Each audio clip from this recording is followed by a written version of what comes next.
ओम नमः शिवाय। ओम नमः शिवाय। ओम नमः शिवाय। शिव कावड़ महिमा, शिव महिमा। बोल बम हर हर महादेव। कल्याणकारी, कल्याण के दाता, संत जनों को आनंद देने वाले, हिमाचल कन्या पार्वती के प्रति परम रमणीय कामदेव के घमंड को चूर करने वाले, थोड़ी सी भक्ति से ही प्रसन्न होने वाले महादेव का मैं भजन करती हूँ और उनको प्रणाम करती हूँ। शंकर के समान दानी कहीं नहीं हैं। वे दीन दयालु हैं, देना ही उनके मन भाता है, मांगने वाले उन्हें सदा सुहाते हैं। भोलेनाथ तो मोह अंधकार का नाश करने के लिए साक्षात सूर्य हैं। मस्तक पर बिजली के समान चमकते हुए पिंगल वर्ण जटाजूट का मुकुट है तथा भगवान श्री हरि के चरणों से पवित्र हुई गंगा जी विराजमान हैं। सुंदर ललाट पर चंद्रमा की कमनीय कला शोभा दे रही है। चंद्रमा, अग्नि और सूर्य आपके नेत्र हैं। आपके हाथों में डमरू है, भस्म आपके शरीर पर भूषण है। आप बागंबर धारण किए हुए हैं। आपने सांपों और नरमुंडों की माला हृदय पर धारण कर रखी है। कानों में कुंडल हैं। आप कपूर के समान गौर वर्ण के हैं। पार्वती जी के साथ आप विहार करते हैं। बैल आपकी सवारी है। आप काल के भी महाकाल हैं। कली काल रूपी सर्पों के लिए आप गरुड़ हैं। कंठ में हलाहल विष झलक रहा है।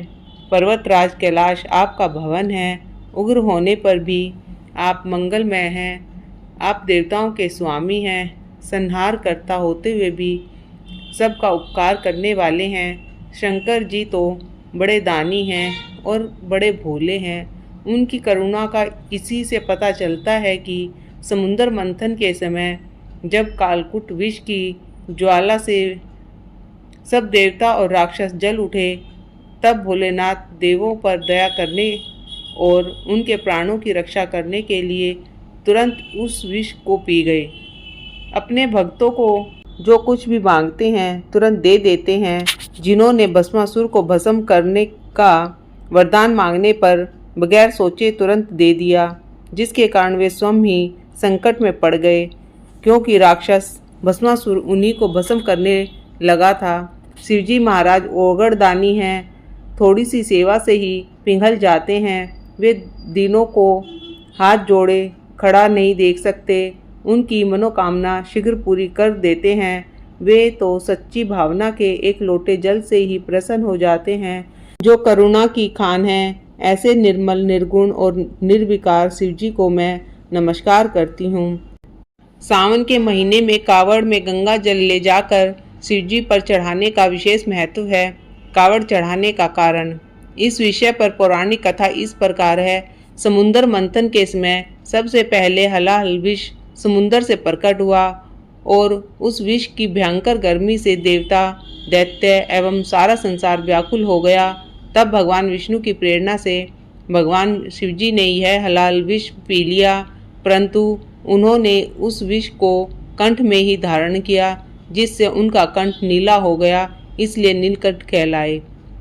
विष की गर्मी का असर होने से वे तीनों लोकों में घूमने लगे और राम नाम के स्थान पर उनके मुख से बम बम निकलने लगा। तब देवताओं ने विष की गर्मी को शांत करने के लिए शिवजी के मस्तक पर बहुत सा जल चढ़ाया और कालांतर में गंगा की स्थापना भगवान शिव के मस्तक पर की गई। उसी समय से शिवजी पर जल चढ़ाने की परंपरा चल पड़ी। बाद में भक्तजन पतित पावनी भागीरथी का जल कावड़ में गंगा जल भरकर पैदल लाकर आशुतोष भगवान पर चढ़ाने लगे और यह परंपरा जल पड़ी की जो आज तक विराजमान है। पुराणों में वर्णन आया है कि रावण ने भी हरिद्वार से गंगा जल लाकर भगवान शिव का अभिषेक किया था। कावड़ महिमा इस प्रकार है। भगवान आशुतोष पद यात्रा द्वारा कावड़ में लाए गंगा जल से अति प्रसन्न होते हैं। कलयुग में यहाँ लाखों लोग 1 किलोमीटर भी दैनिक दिनचर्या में पैदल नहीं चलते। वे सब सावन व फागुन के महीने में 100 किलोमीटर से भी अधिक चलकर पैदल यात्रा करके भगवान भोलेनाथ पर गंगा जल से अभिषेक करते हैं और पूरे रास्ते बोल बम का उच्चारण करते हुए ओम नमः शिवाय का जाप करते हुए चलते हैं। भोलेनाथ अपने भक्तों की कामना शीघ्र ही पूरी करते हैं। भक्तों की श्रद्धा और निष्ठा दर्शनीय होती है। जब उनके पैरों में छाले होते हैं और वो ओम नमः शिवाय का जाप करते हुए अपनी मंजिल पर पहुंच जाते हैं, तेज़ धूप और घनघोर वर्षा में भी वह रुकते नहीं हैं। जब भक्त बाबा के भवन में पहुंचकर गंगाजल से भोलेनाथ का अभिषेक करते हैं तो उनकी सब पीड़ा और थकान दूर हो जाती है और वह खुशी से झूम उठते हैं। ऐसा प्रतीत होता है कि कांवड़ियों को बोल बम के अलावा कुछ आता ही नहीं। इस नारे से सारे शरीर की स्फूर्ति फैल जाती है।